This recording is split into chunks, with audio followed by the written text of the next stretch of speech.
In the winter of 1258, the largest army the Mongols had ever assembled marched toward the heart of Islam. 150,000 warriors descended upon Mesopotamia from every direction, convinced that the jewel of the world would fall like all the others before it. Baghdad, the city of 1,001 nights, the capital of knowledge, gold, and faith. 1 million souls breathed within its walls, unaware of the storm closing in around them. But Baghdad did not know what was coming. Its caliph trusted in divine protection. Its walls, he said, had stood for centuries. His name alone was enough to halt armies. He was wrong. On the plains of the Tigris, Hulagu Khan, grandson of Genghis Khan, watched the city with eyes cold as steppe steel. Every hill, every canal, every stretch of river had been studied, measured, turned into a weapon. And beside him, 1,000 Chinese engineers prepared the machines that would shake the oldest walls in Islam. And when the siege began, the silence shattered like glass. Catapults roared, stones fell like meteors upon the towers, the walls trembled, dust swallowed the sky. Fire arrows tore through the night, the Tigris filled with bodies. Screams echoed through the alleyways. Battering rams struck the gates like a giant's fist. The stench of smoke and blood spread for miles. And when the gates finally gave way, what entered was not an army. It was the end of a world. When the massacre ended, the river ran black, black with ink. Hundreds of thousands of books, the knowledge accumulated over 500 years, floated upon the waters of the Tigris like wreckage from a shipwreck. And amid the ashes of the most brilliant city on earth, an entire era was extinguished. The golden age of Islam had died. And the echo of those days would resonate through the centuries like a wound that would never heal. This is the story of how Baghdad fell. To understand the magnitude of what was lost that winter, one must travel back in time and understand what Baghdad was before the Mongol hordes reached it. Because Baghdad was not merely a city, it was the center of the known universe. Founded in the year 762 by Abbasid Caliph al-Mansur, Baghdad was conceived from the beginning as a beacon of civilization. Its original form was a perfect circle, a round city protected by 3 concentric walls and a deep moat. At its heart stood the caliph's palace and the great mosque, radiating power and faith like a heart pumping blood through an immense body. Its location between the Tigris and the Euphrates made it the natural crossroads of the trade routes linking east and west. Silk from China, spices from India, gold from Africa, all flowed through its markets. The bazaars of Baghdad were the largest in the world. The scent of incense mingled with the aroma of fresh bread. The voices of merchants formed a symphony of languages spanning Arabic to Persian, Turkish to Greek. But Baghdad's true wealth was not in its bazaars, it was in its libraries. The House of Wisdom, Bait al-Hikmah, was the most extraordinary institution of the medieval world. Founded under the reign of Harun al-Rashid in the late 8th century and expanded by his son al-Mamun, it was far more than a library. It was a center for research, translation, and discovery, where scholars of all religions and origins worked side by side, Muslims, Christians, Jews, Zoroastrians. Each man's faith was his own affair. What mattered was knowledge. Greek, Persian, Indian, Chinese, and Syriac manuscripts were translated into Arabic with a precision that preserved centuries of learning that would otherwise have been lost forever. The works of Euclid, Aristotle, Ptolemy, and Galen were saved from oblivion by the translators of Baghdad. Mathematics, astronomy, medicine, philosophy, optics, chemistry, algebra. All of human knowledge converged in those halls, the way rivers converge into the sea. Baghdad, in the 13th century, was one of the few cities on the planet exceeding 1 million inhabitants. Its mosques gleamed with gold and lapis lazuli mosaics. Its hospitals treated the sick without regard to faith or wealth. Its astronomical observatories mapped the sky with a precision Europe would not match for centuries. Poets recited verses in the gardens of the caliphate, while mathematicians solved equations that would change the world. It was a civilization at its zenith, radiant, confident, perhaps too confident in its own greatness, because while Baghdad dreamed of eternity to the east, in the frozen steppes of Mongolia, a force had been set in motion that knew no mercy, that respected no books, that stopped for neither walls nor gods. The Mongol Empire was, by the mid-13th century, the most devastating war machine humanity had ever known. Since Genghis Khan had unified the nomadic steppe tribes in 1206, his armies had conquered a territory stretching from the shores of the Pacific to the gates of Eastern Europe. The Khwarezmian Empire had fallen. The Jin dynasty of China had been crushed. The kingdoms of Persia, Georgia, Armenia, Kievan Rus, all had felt the lash of the Mongol cavalry. Wherever they passed, cities burned like torches in the night, empires crumbled like sandcastles, and entire nations were reduced to ash and silence. The whole world trembled at the sound of hooves from the steppe riders. In 1251, Möngke Khan ascended to the throne of Great Khan. His vision was clear and merciless, to complete the conquest of the Islamic world. For this titanic task, he chose his brother Hulagu, a man of cold ambition, precise calculation, and relentless determination. Möngke gave him a simple order that contained within its brevity the seed of catastrophe. Subdue every Muslim state that had not surrendered. If they obeyed, they would be treated with clemency. If they resisted, they would be destroyed until not one stone stood upon another. Hulagu departed Mongolia in 1253 with orders to assemble the largest army the Mongols had ever seen.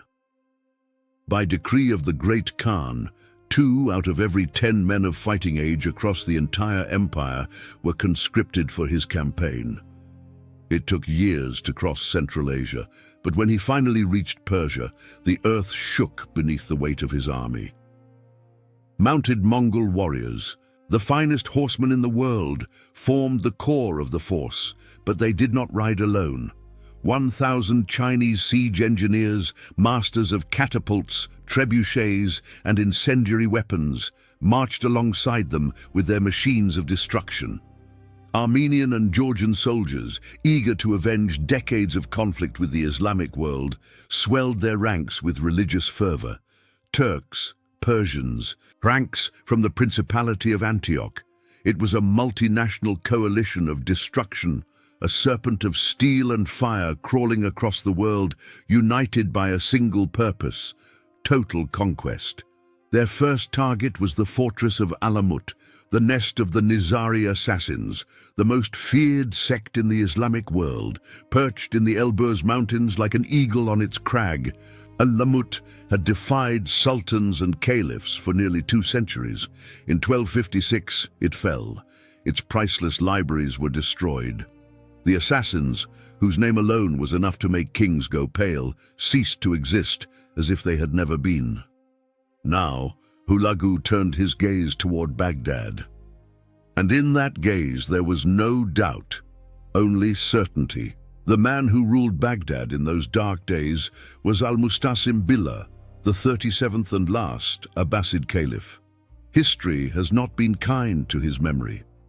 Chroniclers portrayed him as a weak leader, indecisive, trapped between advisors who dragged him toward the abyss. Some described him as a man more interested in poetry, calligraphy, and raising pigeons than in affairs of state. A dreamer seated upon a throne that demanded a warrior. But perhaps the portrait is unfair. Al-Mustasim inherited a caliphate that had been in decline for decades. The real power of the Abbasids had evaporated long ago. The caliph was a symbolic figure, a spiritual reference more than an effective ruler. True military power lay in the hands of the Mamluks of Egypt, of the Turks, of the local dynasties competing for control of the provinces. Baghdad remained rich and brilliant, but its military strength was a shadow of what it had once been. What is certain is that al-Mustasim made a series of fatal errors that would seal not only his own fate, but that of an entire civilization. When Hulagu sent envoys demanding submission, tribute, and the dispatch of troops to support Mongol campaigns, the Caliph responded with an arrogance that would prove suicidal. He presented himself as the leader of the Islamic world, capable of summoning armies from every corner of the faith. He called Hulagu young and ignorant. He warned that attacking Baghdad would provoke the wrath of God and the mobilization of the entire Muslim world against him. Hulagu read the reply. He did not flinch. He was not a man who tolerated arrogance from those in a position of weakness. Meanwhile, inside Baghdad's walls, the situation was far more precarious than the Caliph admitted. The once mighty Abbasid army had been reduced to barely 30,000 soldiers, a laughable force against the 150,000 warriors approaching. The city walls, neither repaired nor reinforced in decades, showed cracks and vulnerable points that any siege engineer could exploit. Insufficient provisions had been stored to withstand a prolonged siege. And most tragically of all, al-Mustasim had sought no alliances. Neither the Mamluks of Egypt, nor the principalities of Syria, nor any neighboring Muslim power would send reinforcements. No one was coming. Baghdad stood alone against the storm. Some historians point to the vizier Ibn al-Alqami as a central figure in this tragedy.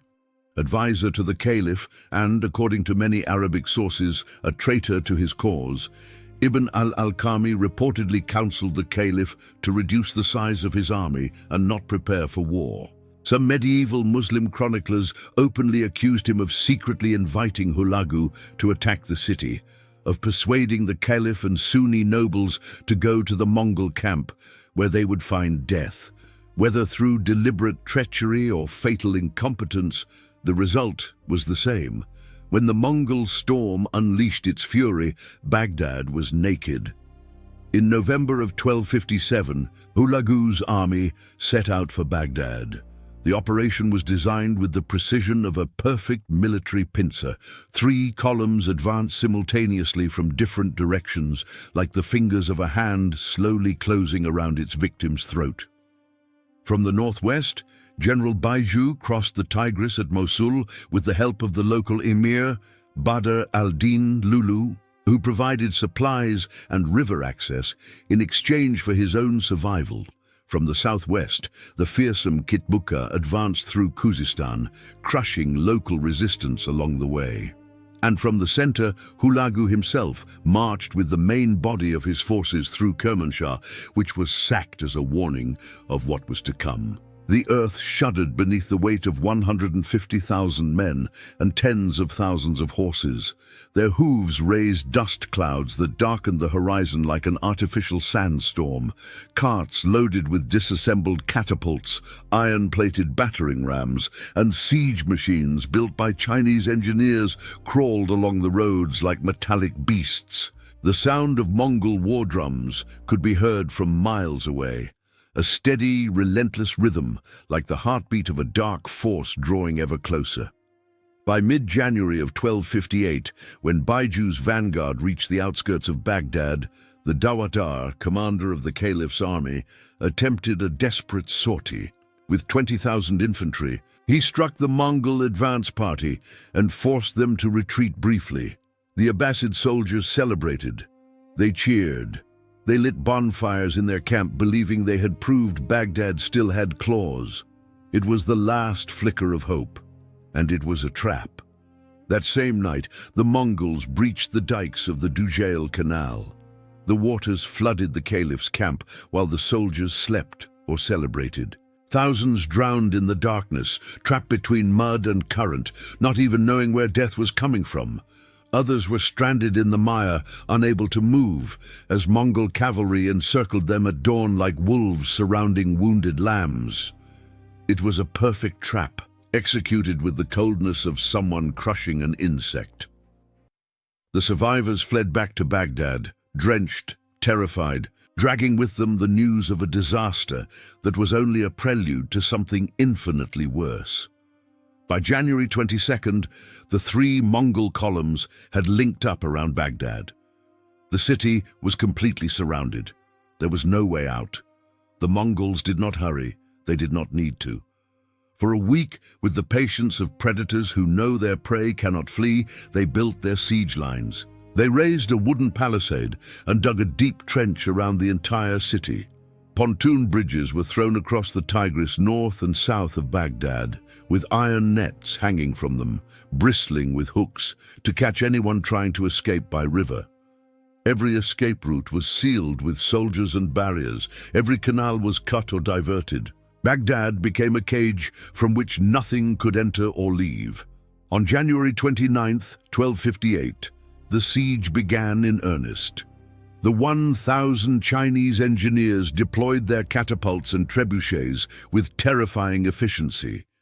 There were not enough stones on the Mesopotamian floodplain, so they had transported them from vast distances, planning every detail months in advance. The first boulders struck Baghdad's walls with a crash that shook the city to its foundations. Dust and rubble rose like storm clouds. The defenders peered over the battlements and beheld, for the first time with true clarity, the magnitude of what they faced. The entire horizon was covered with Mongol standards. The catapults did not stop. Day and night without rest, stone after stone, Baghdad's walls were hammered without mercy.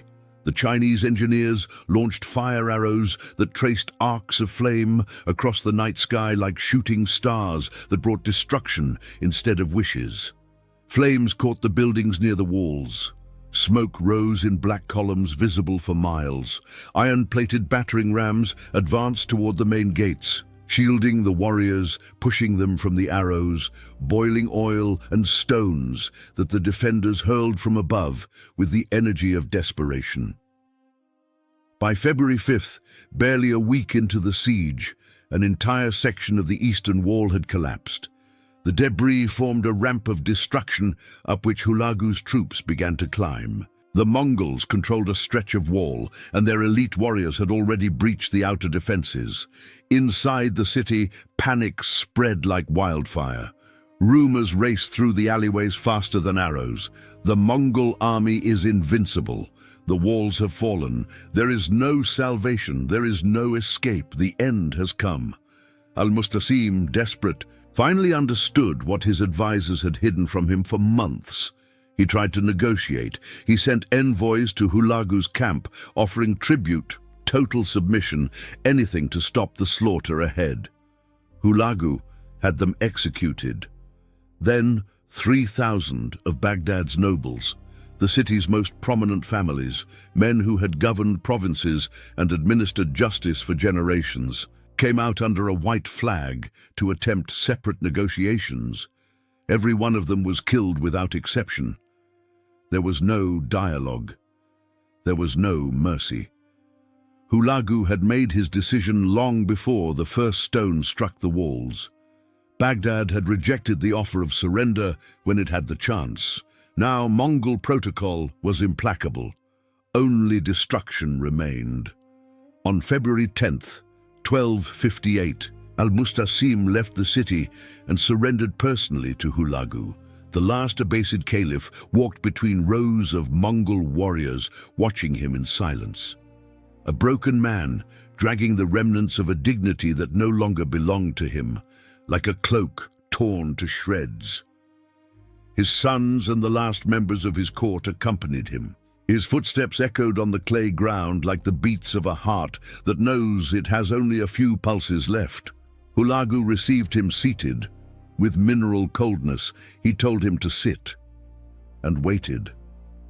The Mongols did not enter the city immediately.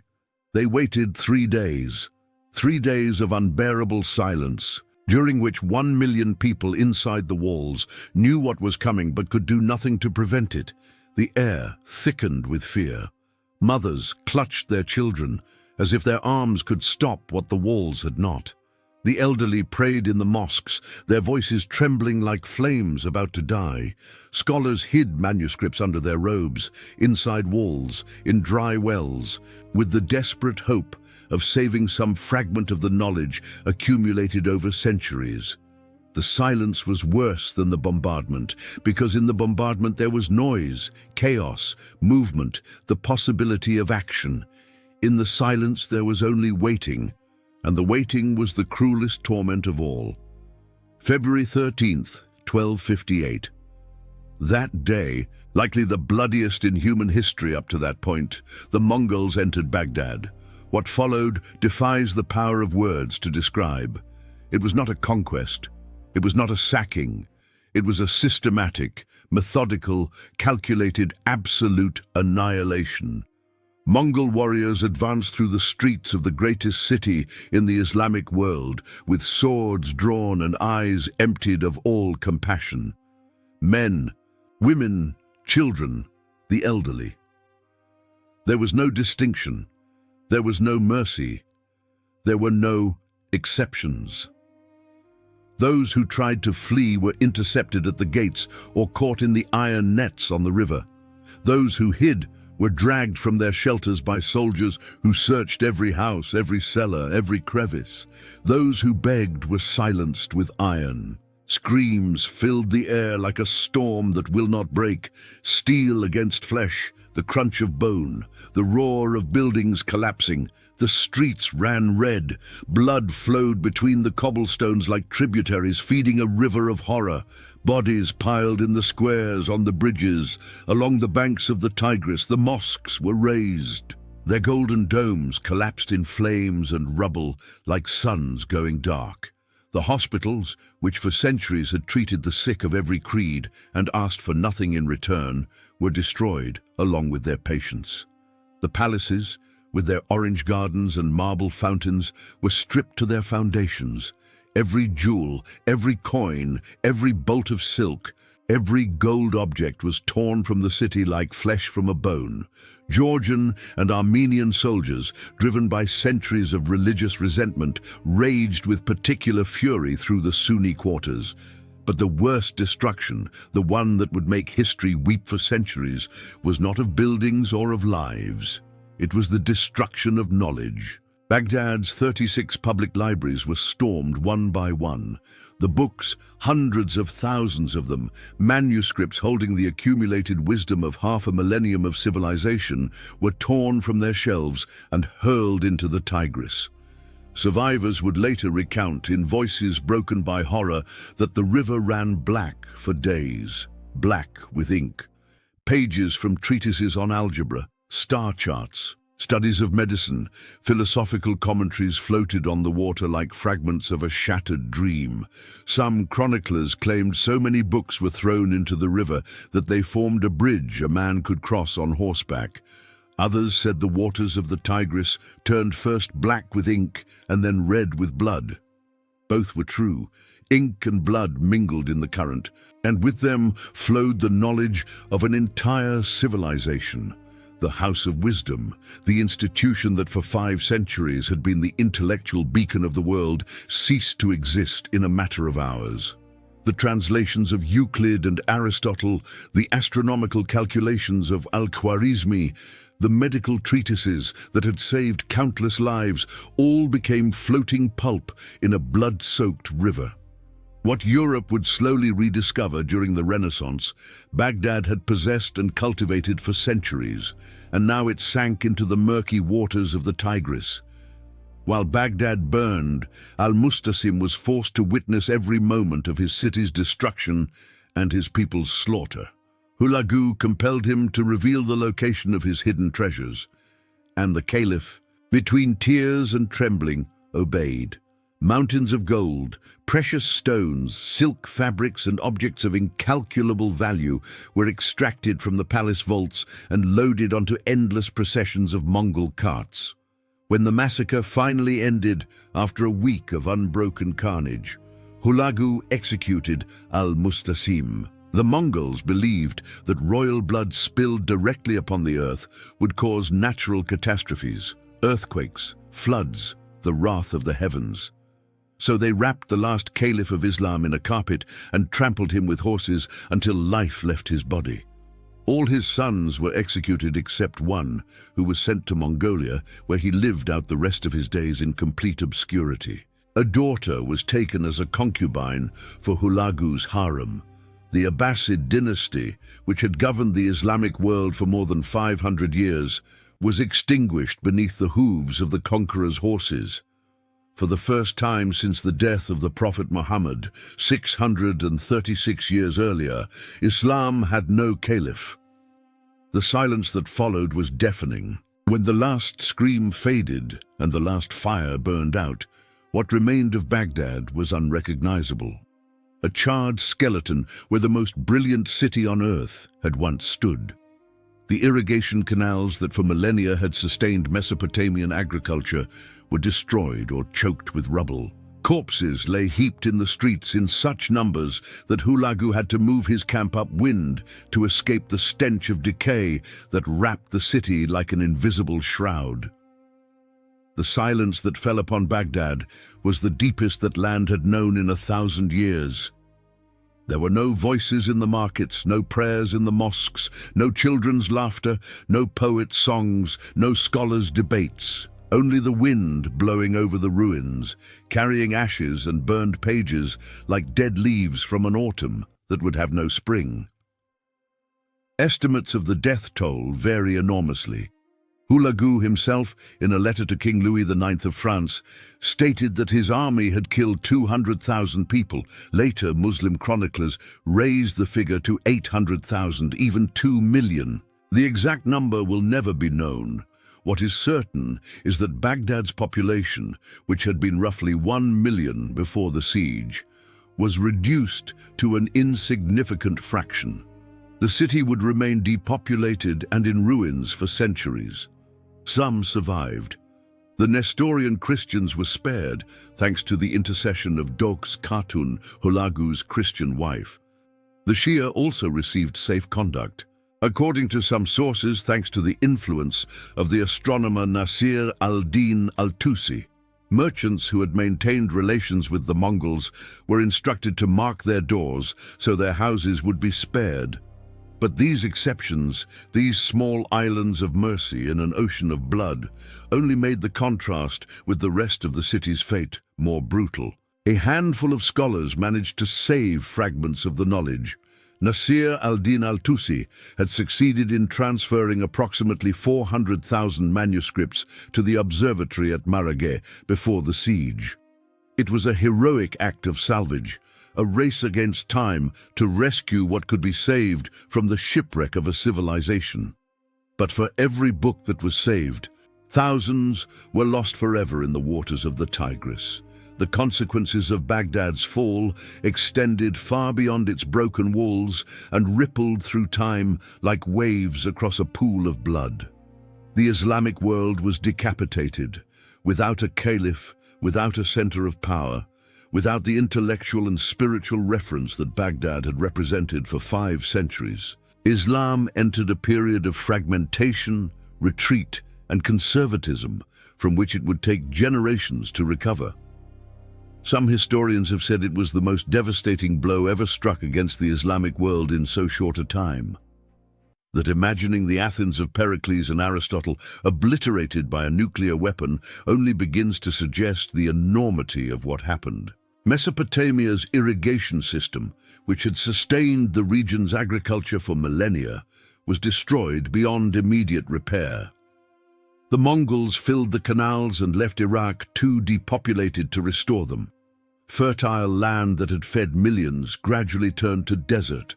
An agricultural civilization that had flourished for thousands of years vanished like the ink that dissolved in the Tigris. But if Hulagu believed the total destruction of Baghdad would guarantee the submission of the rest of the Islamic world, he was bitterly mistaken.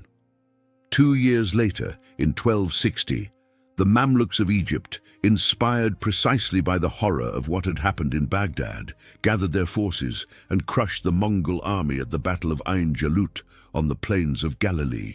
It was the first significant and irreversible defeat of the Mongol Empire. The wave that had swept everything from the steppes to the Tigris was stopped at last by warriors who had turned fear into fury and despair into courage. The irony was bitter as gall. The destruction of Baghdad, which was meant to serve as a warning for the rest of the world to surrender without a fight, became instead a battle cry.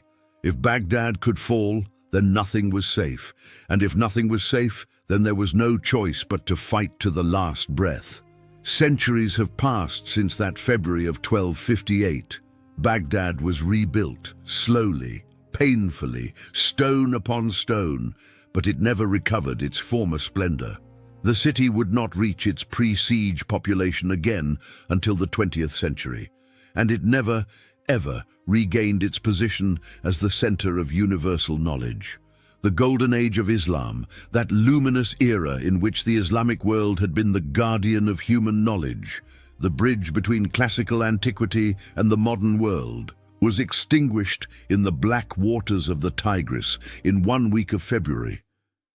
Today, when the wind blows over the Tigris, no trace remains of the ink that once blackened its waters, no remnant of the manuscripts that floated like paper ghosts upon the current. No echo of the screams that pierced the alleyways of the greatest city in the world, but the scar remains, invisible to the eye, deep in memory, indelible in history, because what was destroyed in Baghdad was not merely buildings and human lives, it was an idea, the idea that knowledge is sacred, the idea that a place can be a beacon for all humanity, a refuge where science, poetry, medicine, and philosophy coexist regardless of the origin, the faith, or the language of those who practice them. That idea died that February, drowned in ink and blood, trampled beneath the hooves of the conquerors. And yet something survived. In the manuscripts that Nasir al-Din al-Tusi rescued with trembling hands, in the echoes of algebra and astronomy that the Islamic world bequeathed to the West, in every equation, every star chart, every medical treatise that bears the invisible imprint of the knowledge that once shone on the banks of the Tigris.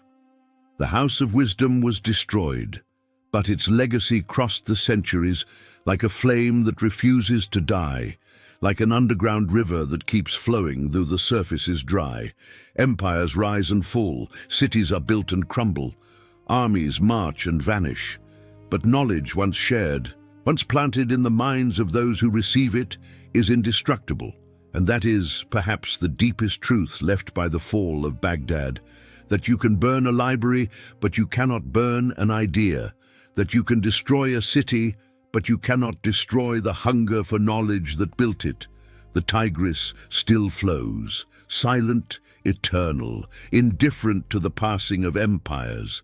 And in its waters, if you listen closely enough, there still echoes the murmur of the pages that once covered its surface, an ancient lament, a reminder whispered to every generation that civilization is fragile, that knowledge is precious, and that what humanity builds over centuries can be destroyed in a single week, but also that even from the darkest ashes, knowledge finds a way to be reborn.